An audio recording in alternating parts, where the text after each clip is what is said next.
ایک حاملہ خاتون نے اپنے شوہر سے پوچھا، ہم اگلے 2 مہینوں میں ماں باپ بننے والے ہیں۔ بولی اگر بیٹا ہوا تو کیا منصوبہ ہوگا؟ شوہر نے جواب دیا، میں اس کو تمام روزمرہ کی روایات سکھاؤں گا، کھیل، ریاضی، لوگوں کی عزت اور وغیرہ وغیرہ۔ خاتون نے پھر پوچھا اگر بیٹی ہوئی تو؟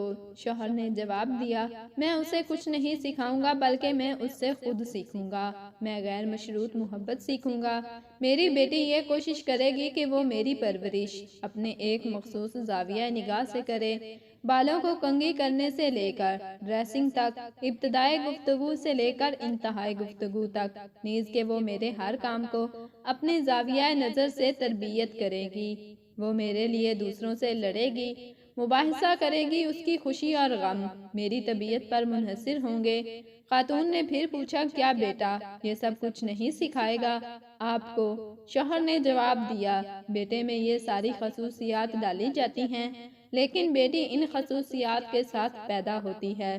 خاتون نے پوچھا لیکن بیٹی تو ہمارے ساتھ ہمیشہ نہیں رہے گی۔ شوہر نے جواب دیا، بیٹی ہمارے ساتھ جسمانی طور پر نہیں رہے گی لیکن روحانی طور پر وہ ہر لمحہ ہمارے ساتھ ہوگی۔ یہ بات کہہ کر شوہر نے اپنے مکالمے کو ختم کیا کہ بیٹی کے ساتھ بندھن ختم نہیں ہوتا لیکن بیٹا زندگی کے کسی بھی موڑ پر ہمیں چھوڑ کر جا سکتا ہے۔